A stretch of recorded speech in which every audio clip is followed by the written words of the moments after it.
계속해서 자기소개서 직무 관련 질문을 좀 나열해서 계속 설명드리겠습니다. 질문이 많아요. 많은데 제가 뭐 이런저런 뭐 강의도 해보고 저도 여러분처럼 그 NCS 관련한 교육을 저도 이렇게 학생이라고 속이고 저도 교육을 받으러 갑니다. 아 진짜요. 제가 1년에 한두 번 정도는 일부러 뭐 자료를 얻기도 하고 그런 좀 목적을 가지고 일부러 제가 학생이라고 좀 이렇게 신청하고 제가 가서 듣기도 하고 그렇거든요.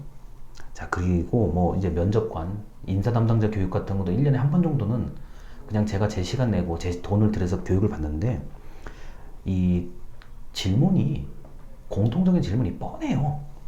지금 요 우리 강의 자료에 있는 질문 정도만 15개 정도만 잘 준비하시면은 별로 두렵지가 않아요. 물론 새로운 질문이 많죠. 많은데 그렇다고 하더라도 그렇게 뭐 두려움이 없습니다.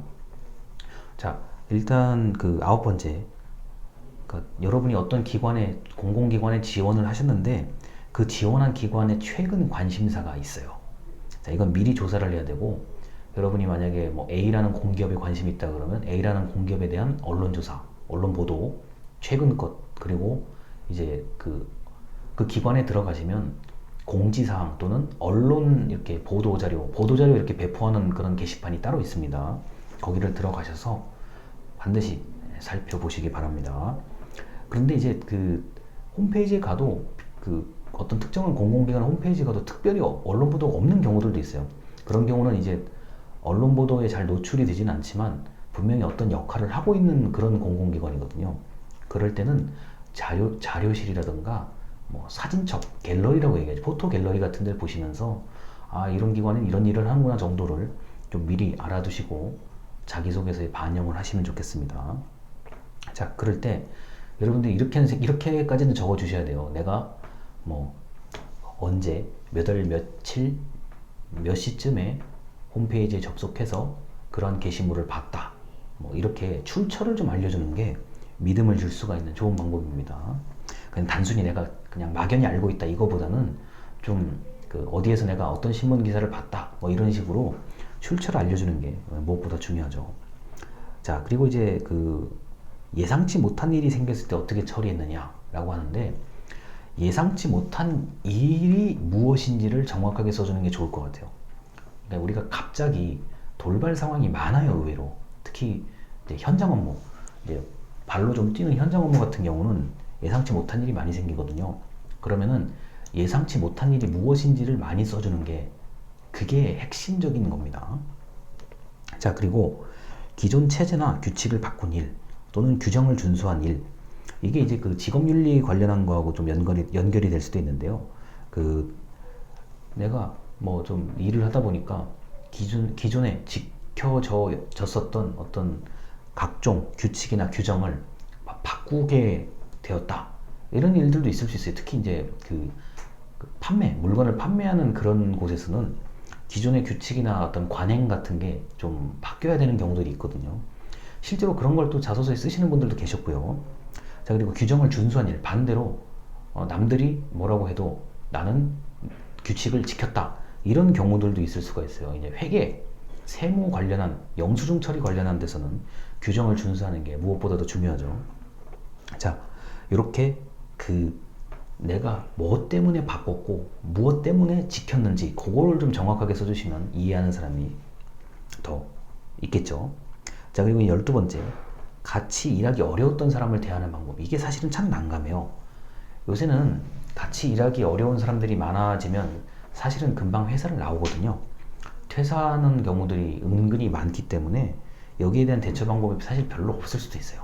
그리고 이제 다만 이제 여러분들이 아직 경력자가 아니기 때문에 신입 그 직원인 사람 입장에서는 이 뭐 동아리에서 뭐 좀 이런 안 맞는 사람, 갈등이 있었던 사람, 학과 생활에서 갈등이 있었던 사람, 뭐 이런 사람의 사례를 좀 적어주는 게 제가 볼 때는 가장 무난하지 않을까 싶어요. 자, 그런데 이제 그런 어려움 속에서 나는 그래도 이런 식으로 그 사람을 대했다. 불편한 사람을 이렇게 대했다. 저렇게 대했다. 그런 그 행동을 좀 잘 적어주시면 좋을 것 같습니다. 자, 13번째, 협력해서 무언가 성과를 만들었던 경험. 이거는 뭐 어느 자소서에서나 공통적으로 등장하는 질문입니다. 그래서 내가 그러니까 누구하고 협력했냐, 뭐 5명이 협력했는지 10명이 협력했는지 이런 거를 좀 구체적으로 적어주시면 좋아요. 또는 친구들끼리 협력한 건지, 뭐 선후배하고 협력한 건지, 뭐 경험이 있는 사람과 협력한 건지. 그러니까 그냥 단순히 난 협력했다 이러면 할 말이 별로 없거든요. 그래서 인원이라든가 뭐 경력자, 뭐 신입, 뭐 이런 식으로, 뭐 부장님, 과장님, 뭐 이런 식으로요. 협력을 누구하고 했다를, 또는 어떤 회사일 수도 있죠. 어떤 학교일 수도 있고요. 그런 것을 좀 구체적으로 적어주시면, 아, 그래서 이 성과를 냈구나, 이렇게 이해를 할 수가 있죠. 자, 그리고 14번째입니다. 정해진 자원으로 무언가를 해야 됐던 경험. 자, 자원은 인력, 사람이에요, 사람. 그리고 돈. 자, 뭐 축제 준비를 하는데 돈이 없으면 할 수가 없죠. 자, 그 다음에 자원이 시간이에요. 자, 이거. 자, 네. 자, 시간입니다. 그래서 이 시간은 제일 중요한 자원이에요. 그래서 이 시간이라는 게 굉장히 중요한 자원이고요. 정해진 자원 중에 누구도 바꿀 수 없는 게 바로 시간이죠. 마감 기한, 내가 언제까지 제출을 했어야 되는데 이것도 정해진 자원이에요. 자, 시간은 진짜 고정적인 자원이기 때문에 이거를 그냥 간과하고 돈, 사람, 뭐 능력 이런 걸로만 따지지 않았으면 좋겠습니다. 아니 그렇죠. 당장 내일까지 뭐 내야 되는데 못 냈다 그러면 발등에 불이 떨어진 거잖아요. 정해진 자원. 자, 그리고 이제 재활용한 기억, 뭐 새로운 걸 구하지 못해서 뭐 부품을 재활용했다든가 이런 것도 매우 좋은 겁니다.